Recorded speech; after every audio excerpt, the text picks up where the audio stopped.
Baik, selamat siang teman-teman. Ya, pada hari ini Jumat tanggal 1 Desember 2023 kita akan mulai pertemuan dalam anggaran bisnis. Ya, ada tugas kedua, studi kasus mau dikerjakan dengan baik. Ya, kita langsung saja ya pembelajaran kita. Ya, kita akan bicara tentang biaya variabel khususnya fixed cost dan variable cost ya dalam budgeting bisnis. Nah, teman-teman jangan lupa uh, harapan sih agar nanti dalam pembelajaran online ini absensi tolong open kamera ya. Ya, kita akan bicara tentang variabel budget bisnis perusahaan ya, di mana pengertian dari variabel budget adalah budget yang merencanakan secara terperinci tentang tingkat perubahan atau tingkat variabilitas biaya, terutama biaya-biaya tidak langsung sehubungan dengan berbagai perubahan yang akan terjadi ya. Nah, ini penting sekali perubahannya apa, yaitu kegiatan perusahaan, bisnis dari setiap waktu ke waktu selama periode yang akan datang. Tentunya saya akan memberikan contoh misalkan biaya pemeliharaan mesin dan alat Departemen Produksi PT Indonesia Garuda Internasional, PT IGI Jakarta adalah 395.000 ya. Dan pada tingkat kegiatan PT IGI Jakarta sebesar 27.000 jam kerja tenaga kerja tidak langsung ya. Nah, tentunya apabila kegiatan itu meningkat ya 2 kali lipat, teman-teman akan menghitung seolah-olah 27.000 kali 2 adalah 50.000 jam kerja tidak langsung ya, dan tidak menjadi perhitungan menjadi meningkat tadi yang saya lihat 395.000 ini kawan-kawan ya menjadi 790.000 ya, 2 kali lipat ya. Bisa pula kejadian ini dalam perhitungan ya bisa di atas 790.000 ataupun di bawah ya. Jadi pentingnya nanti saya akan memberikan nasihat atau saran untuk berjaga-jaga ya, berjaga-jaga atau memberikan pengawasan ya dalam penggunaan variabel budget ini atau budget variabel ya. Mohon dalam perhitungan tersebut nanti saya akan memberikan contoh, mahasiswa harus paham dan mengerti ya. Nah, selanjutnya teman-teman kita lihat bahwa biaya tetap dan biaya variabel dalam ragam teori ya. Kita mungkin sudah pernah belajar, tapi saya ingin mengasah Anda ya, di mana biaya tetap atau fixed cost adalah biaya yang sangat besar kecilnya, tidak akan atau tidak pernah dipengaruhi oleh berbagai perubahan aktivitas kegiatan perusahaan dalam pengeluaran ya, pengeluaran perusahaan. Artinya di sini bahwa jika terjadi peningkatan dan penurunan biaya kegiatan perusahaan, biaya tetap atau fixed cost tidak mengalami perubahan apapun ya yang terjadi dalam seluruh biaya kegiatan perusahaan. Maka dapat diketahui dua ciri utama biaya fixed cost atau biaya tetap ya, mohon diperhatikan. Pertama, bila mana perusahaan tidak mengadakan kegiatan dalam biaya kegiatan perusahaan sama sekali, aktivitasnya sama dengan nol ya. Artinya perusahaan tidak melakukan apa-apa ya, biaya tetap akan tetap terjadi, ada dalam jumlah tertentu ya. Kok bisa Pak? Ya bisa ya. Misalkan dalam beberapa hari mungkin uh, antara ada hari apa ya, hari nasional misalnya hari Jumat atau hari Kamis ya, Kamis dan Jumat libur ya, diliburkan ya. Di sana memang tidak ada kegiatan karena ada libur nasional, tetapi biaya tetap akan terjadi ya. Misalnya biaya listrik, biaya maintenance apapun ya, biaya kebersihan dan berbagai hal ya. Walaupun hari itu kegiatan kantor tertutup ya.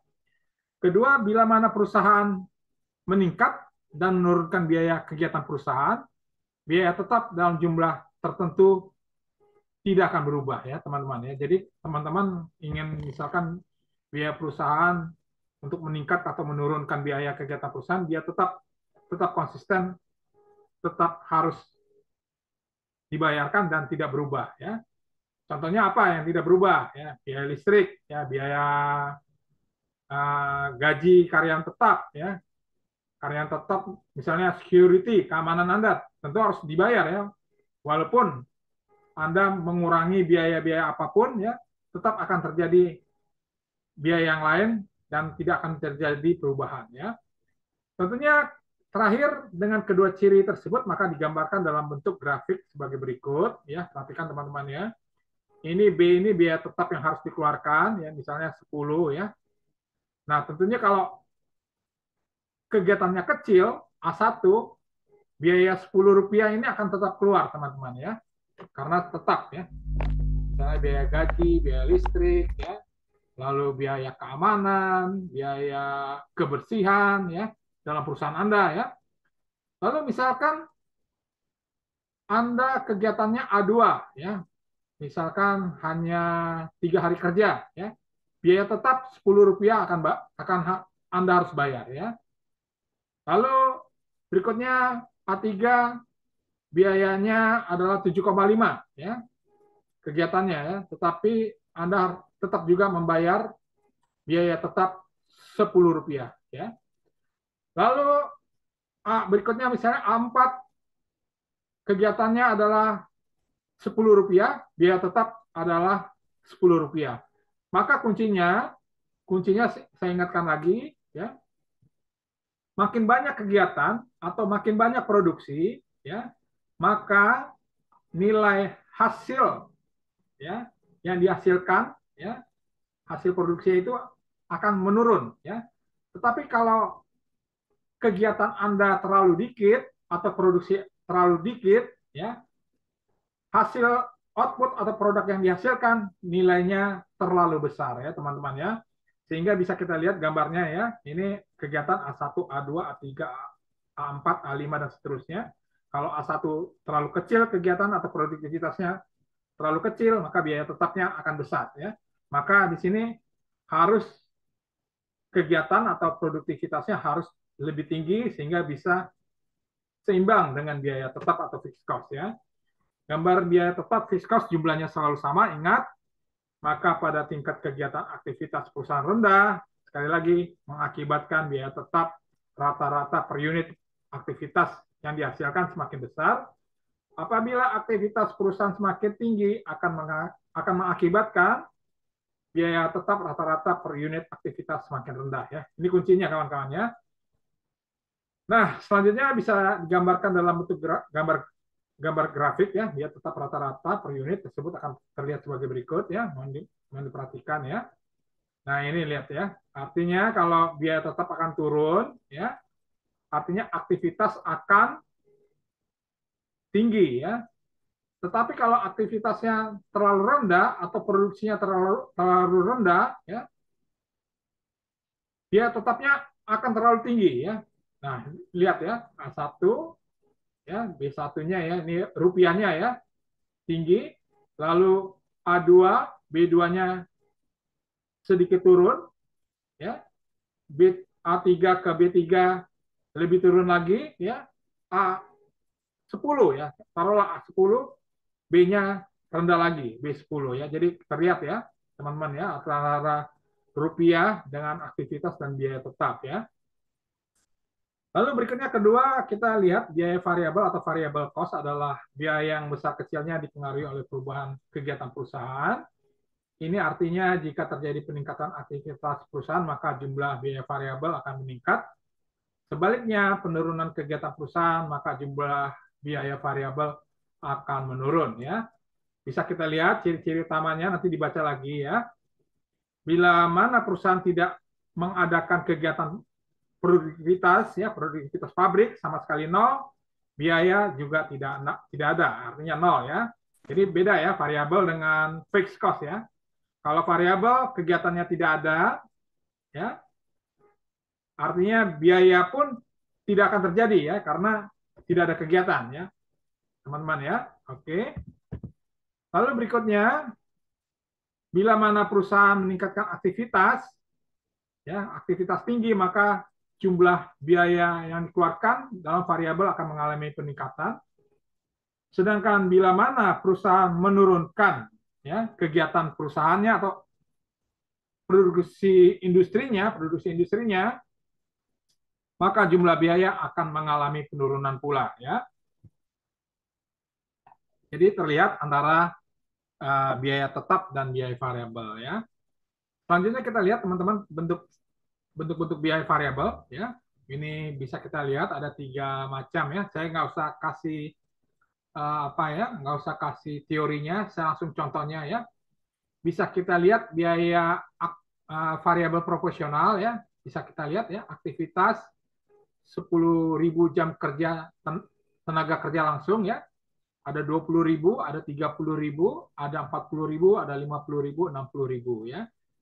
Dibagi jumlah biaya 150, 300, 450.000, 600.000, 750.000 dan 900.000 ya. Maka kita akan lihat dengan kegiatan aktivitas ya, yang tadi ini yang warna apa nih, agak kuning ya, 10.000, 20.000, 30.000, 40.000, 50.000 dan 60.000, maka kita akan melihat average rata-ratanya adalah Rp15 ya. Average rata-ratanya jam kerja tenaga kerja langsung ya, dibayar Rp15 ya. Ini variabel proporsional ya. Lalu kita lihat degresif ya. Degresif, mau perhatikan nih langsung contohnya ya, langsung contohnya saja. Ini Anda udah ngerti ya, proporsional artinya tetap ya, Rp15, Rp15, Rp15 ya. Lalu ada biaya variabel degresif ya, bisa kita lihat contohnya sama saja ya. Cuma ya jumlah biayanya saya turunin ya sedikit ya. 150.000 diturunkan jadi 299.000. Lalu tadi 447 turun jadi dinaikkan 447 ya. Lalu 594 dari 600.000 ya. Lalu tadi 750 diturunkan jadi 740 ya. Lalu dari 900 diturunkan menjadi 885. Maka kita lihat biaya yang dikeluarkan ya, ada penurunan ya, Rp15 ya, 20.000 jam kerja tidak kerja langsung dibayar 14,95. Lalu berikutnya turun menjadi Rp14,90,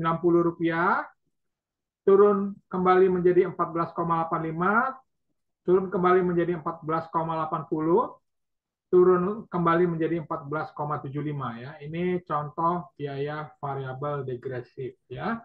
Jadi ada proporsional, degresif ya. Degresif penurunan ya. Ya, dari kata dehidrasi ya, dehidrasi atau degresif ya. Nah, berikutnya kita akan lihat teman-teman ya, progresif ya. Aktivitasnya sama ya, cuma jumlah biaya dinaikkan, teman-teman perhatikan. Di mana yang pertama 150 ya. Oke. Oke ya. Oke, sebentar saya perbaiki dulu. Aduh, salah, maaf ya. Oh, aduh. Maaf ya. Saya perbaiki dulu teman-teman ya. Oke. Iya. Ya, kita mulai saja ya. Yang ini progresif artinya ada peningkatan ya. 150.000, 300 Rp1.000, 453.000, 606.000 ya, naik lagi jadi 760.000, dan 900 naik menjadi 915.500 ya. Maka average jam kerja tidak kerja langsung ya. Kita lihat Rp15 naik menjadi 15,05, naik menjadi 15,10, naik menjadi 15,15, lalu naik menjadi 15,20 dan naik menjadi 15,25 ya. Maka dari 3 contoh ini ingat ya, proporsional tetap, ya, oke ya. Lalu degresif mengalami penurunan, lalu progresif mengalami kenaikan, ya. Maka bisa kita gambarkan sebagai berikut ya, teman-teman, mohon perhatikan ya. Nah, ini degresif penurunan, proporsional tetap, progresif mengalami peningkatan ya. Nah, kita lanjutkan lagi. Gambar variabelnya bisa kita terlihat ya. Ini ya. Artinya sepanjang kegiatan ya.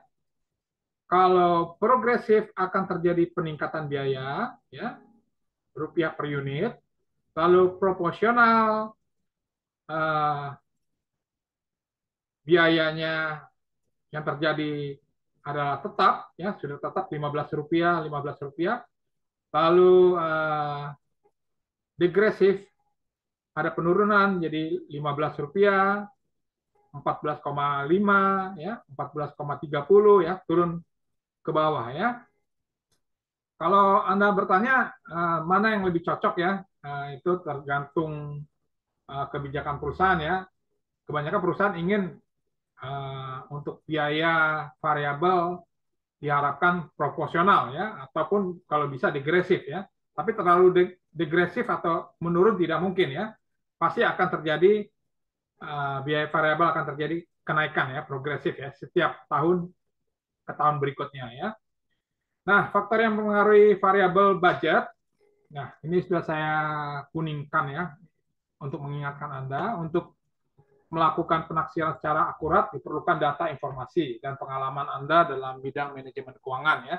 Dalam bidang manajemen keuangan artinya Anda harus mengerti bagaimana pengaturan cash flow, pemasukan, pendapatan, dan pengeluaran perusahaan yang merupakan faktor-faktor diharuskan dalam menyusun keuangan, dalam keuangan perusahaan Anda sendiri ya. Dan saya ingatkan kepada teman-teman dalam manajemen keuangan, Anda sebagai manajer dalam bidang apapun ya, dalam bidang apapun ya, Anda harus paham mengerti tentang cash flow, pendapatan dan pengeluaran biaya perusahaan ya. Bagaimana Anda mengatur atau memanage pengeluaran ya agar jangan sampai defisit sehingga perputaran usaha keuangan perusahaan dapat berjalan lancar ya. Variabel budget bisa kita lihat adalah biaya upah ya, dan gaji tenaga kerja tidak langsung. Ada juga upah biaya bahan pembantu. Ada juga ketiga adalah biaya pemeliharaan aktiva tetap, gedung, mesin, alat-alat dan sebagainya ya. Ini tentu harus ada biaya pemeliharaan ya. Tidak bisa dibiarkan gedung sampai rusak atau mesin tidak diperhatikan, mesin industri Anda atau alat-alat yang ada di pabrik atau di kantor ya, harus diperhatikan. Nah, berikutnya ada biaya listrik kantor dan pabrik nomor 4. Lalu ada biaya penyusutan atau depresiasi aktiva tetap, ya, harga atau nilai pembelian aktiva tetap yang bersangkutan perusahaan tersebut. Untuk umur ekonomis aktiva tetap, contoh misalnya Anda punya mobil Mitsubishi operasional harga 100 juta rupiah, biasanya perusahaan melakukan nilai penyusutan ya adalah 5 tahun ya. Lalu ada juga nilai residu atau salvage value aktiva tetap yang bersangkutan. Contoh misalnya mobil Mitsubishi operasional yang Anda beli 100 juta, penyusutan 5 tahun, dan tahun ke-7 masih bisa dipakai, lalu dijual, masih dapat keuntungan 35 juta ya, atau apa pendapatan 35 juta ya. Lalu mungkin Anda bertanya bagaimana metode penyusutan atau depresiasi yang dipakai perusahaan, yaitu metode produksi ya, production method ya. Lalu biaya promosi pemasaran ya sudah Anda pelajari dalam budget pemasaran bisnis ya. Tentunya Anda sebagai manajer atau bisnismen pentingnya pengawasan keuangan perusahaan bisnis atau organisasi apapun ya. Sehingga pengawasan sangat diperlukan ya dalam pengelolaan keuangan perusahaan atau organisasi atau negara ya melalui APBN ya. APBN anggaran pendapatan belanja negara ya. Hampir sama ya, tetapi kita tidak bicara tentang anggaran negara, kita anggaran perusahaan ya, budgeting perusahaan ya. Tentunya agar tidak ada pihak yang memanfaatkan wewenang pemangku jabatan organisasi level atas dan menengah untuk menyalahi untuk kepentingan pribadi di jabatan tersebut ya. Tentunya saya ingin ingatkan, harap diingat penerapan manajemen keuangan dapat membantu Anda ya, membantu Anda sebagai manajer atau Anda sebagai pengusaha ya, agar mencegah pertama membengkaknya pengeluaran perusahaan yang tidak terkendali atau tidak terpantau, atau kadangkala kenyataan di lapangan suka ada pengeluaran fiktif ya teman-teman ya. Jadi saya harapkan Anda sebagai orang yang bekerja di perusahaan swasta tidak nakal ya melakukan pengeluaran fiktif ya atau markup ya, ini bahaya sekali ya. Lalu berikutnya, kedua, Anda harus bisa meminimalisir risiko keuangan ya. Artinya yang akibatkan kerugian yang terlihat di neraca laba rugi income statement ya. Oke, silakan masuk Sikra ya. Jadi penting Anda sebagai manajer perusahaan ya, Anda harus bisa mengendalikan pengeluaran perusahaan yang tidak terkendali ya, fiktif ya, atau yang di mana karyawan nakal-nakal ya. Ini Anda sebagai manajer harus ini ya, harus bisa mengawasi dengan ketat ya. Lalu berikutnya, minimalkan resiko keuangan yang akibatnya kerugian bisa terlihat di neraca laba rugi, income statement ya. Lalu pentingnya mobilisasi keuangan ya, artinya keuangan itu harus dijaga ya, harus jangan sampai cash flow-nya berantakan ya. Saya tambahin lagi ya. Artinya keuangan perusahaan harus dijaga ya, teman-teman ya. Nah, nggak bisa keuangan perusahaan sampai tidak dijaga, akhirnya tidak diketahui atau tidak dicatat ya, dan harus dicatat ya. Saya tambahin lagi ya, dan harus dicatat ya. Oke ya. Lalu berikutnya, keberlangsungan hidup perusahaan akan berjalan sukses melewati masa keberlanjutan ya. Kita belajar dari perusahaan-perusahaan besar ya, misalnya PT Indofood ya, kita lihat perusahaannya semakin berkembang, PT Unilever, PT Sampurna ya, PT Gudang Garam, dan masih banyak perusahaan lainnya ya teman-teman ya. Jadi tidak mungkin saya sebutkan satu-satu, Anda bisa baca sendiri ya, apalagi di zaman kecanggihan teknologi ini. Lalu berikutnya, dengan penerapan manajemen keuangan, membantu seluruh pimpinan direksi, board of director ya, dalam jabatan-jabatan di atas ini ya, bos-bos Anda atau pimpinan Anda yang tertinggi dalam pengambilan keputusan perusahaan bisnis ya teman-teman ya. Jadi ingat teman-teman, dalam manajemen keuangan ya, walaupun Anda bekerja dalam bidang apapun ya, harus menguasai cash flow management ya, ataupun Anda sebagai pengusaha ya. Mohon dilihat yang warna kuning ini. Lalu berikutnya, Anda sebagai pimpinan bisnis juga harus melakukan pengawasan akuntansi keuangan ya, yang meliputi rencana organisasi dan semua cara serta prosedur yang berhubungan dengan pengamanan ya.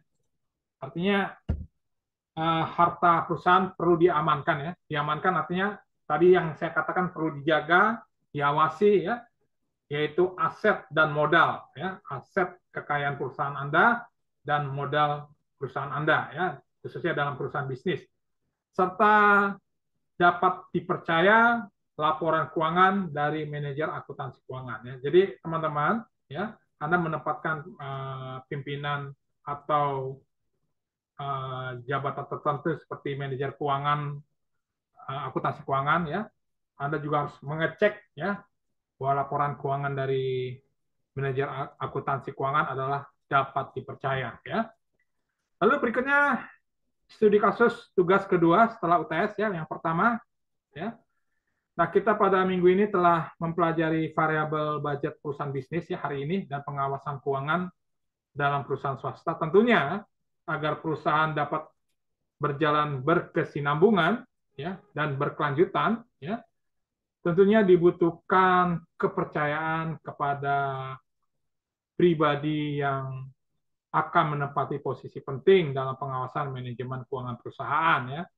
Jadi ini sangat penting sekali ya. Dapat Anda bisa lihat perusahaan yang sukses lebih dari 50 tahun ya, dan ada yang sudah sampai 100 tahun teman-teman ya, dapat bertahan ya, dapat sukses dan mengembangkan bisnisnya ke seluruh Indonesia ataupun melebar usahanya, ekspansi usaha ke Asia dan di belahan dunia ya. Kita belajar keberhasilan dari perusahaan-perusahaan yang saya sebutkan hari ini ya, misalnya PT Indofood sukses makmur bersama Bank Sentral Asia, Wings Group, Sampurna Group, Gudang Garam Group ya, dan perusahaan-perusahaan besar lainnya ya. Nah, sekarang Anda jelaskan Anda sebagai pimpinan direksi, Board of Director. Pertama, bagaimana Anda memberikan kepercayaan personal untuk menempati jabatan penting dalam pengawasan Departemen Manajemen Keuangan ya, perusahaan bisnis Anda ya. Berikan 5 saran secara lengkap ya dan berkualitas, teman-teman ya. Nah, lalu berikutnya, teman-teman, yang ke 2B, di atas telah dijelaskan beberapa perusahaan yang sukses dalam pengelolaan manajemen keuangan bisnis ya. Tentunya kita harus belajar dari perusahaan-perusahaan yang sudah sukses. Salah satunya perusahaan yang saya sebutkan di atas ya. Jadi nggak salah ya kita belajar kepada perusahaan-perusahaan yang sukses ya. Salah satu perusahaan yang di atas yang saya sebutkan ya. Misalkan Anda ingin menceritakan bagaimana keberhasilan Bank BCA atau PT Indofood ya, bagaimana pengembangan bisnisnya ya. Anda jelaskan ya, mengapa bisa sukses atau bertahan berkelanjutan ya. Mungkin sudah masuk generasi ketiga atau generasi keempat ya. Lebih dari 50 tahun atau 100 tahun ya. Silakan jelaskan dengan baik ya, dengan jawaban yang baik dan berkualitas ya, teman-teman ya. Jadi ada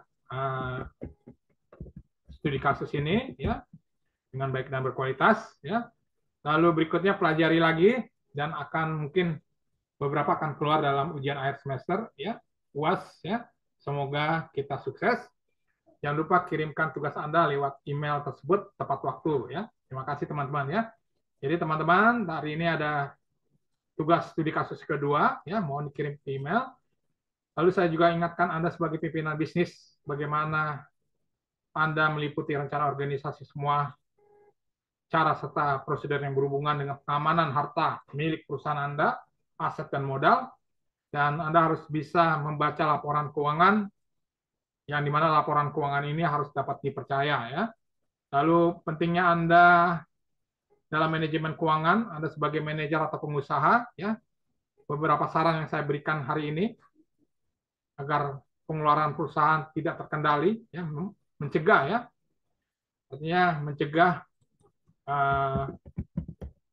membengkaknya pengeluaran perusahaan yang tidak terkendali ya, atau ada yang fiktif, bagaimana minimal risiko keuangan yang mengakibatkan kerugian di neraca laba rugi atau income statement, mobilisasi keuangan, artinya keuangan perusahaan harus dijaga dan dicatat, ya bukan dicatat lagi ya, diawasi juga ya, saya tambahin lagi lah ya, serta pengawasan ya. Ya, saya tambahin ya, biar lengkap. Nanti saya kirimkan kepada Anda. Iya, Valentinus masuk lagi ya. Keluar terus nih Valentinus ya. Lalu keberlangsungan perusahaan akan berjalan sukses melewati masa keberlanjutan. Kita belajar dari perusahaan-perusahaan besar ya, yang sudah saya katakan di atas dengan penerapan manajemen keuangan, membantu seluruh pimpinan, ya, direksi untuk mengambil keputusan dalam perusahaan bisnis ya. Lalu kita lihat bagaimana tentang biaya-biaya tersebut yang mempengaruhi variabel budget. Lalu gambar ya, produktivitas kegiatan perusahaan bisa kita lihat sebagai berikut teman-teman ya. Oke ya. Lalu bagaimana perbedaan antara biaya variabel proporsional, variabel degresif, variabel progresif ya. Bisa dilihat sebagai contoh. Lalu contoh-contohnya ya, progresif ya, biayanya menurun. Oh, meningkat, sorry, progresif agak peningkatan ya. Lalu degresif adanya penurunan, perhatikan teman-teman ya. Oke ya. Lalu berikutnya biaya proporsional artinya tetap ya, tidak ada perubahan ya. Oke, demikian teman-teman ya. Lalu berikutnya ya, ini gambar grafik biar rata-rata per unit transaksinya terlihat sebagai berikut. Ya. Nanti kalau ada yang bicara masalah keuangan atau manajemen pemasaran, ya, bagaimana manajemen pemasaran dan produksi, ya, lalu bagaimana tentang biaya fixed cost dan kegiatannya dan rupiahnya, ya, bisa kita lihat, ya. Oke, demikian teman-teman dalam pertemuan ke-12 ini, ya, kita akan ketemu lagi minggu depan ke pertemuan ke-13. Mohon open kamera, saya akan screenshot teman-teman. Halo, bisa? Ya, sebentar ya, saya screenshot sebentar. Oke, terima kasih Sikra Nisa dalam pekerjaannya ya. Sukses selalu. Valentinus, lalu Ilenitia Maria, dan Nostalgia Simarmata, Yohanes Baptista, dan Christopher Orlando ya. Jangan lupa Christopher tolong dikerjakan itu UTS-nya ya, tugas sebelum UTS-nya ya, agar nilai Anda bisa naik ya. Demikian pertemuan kita. Kita ketemu lagi pertemuan besok tatap muka. Akhirul kata saya ucapkan wabillahi wa taufiq hidayah. Wassalamualaikum warahmatullahi wabarakatuh. Salam sukses dan salam sejahtera untuk kita semua. Terima kasih teman-teman. Sampai jumpa. Terima Terima kasih. kasih Pak. Selamat sore. Sukses selalu. Sukses selalu. Terima kasih.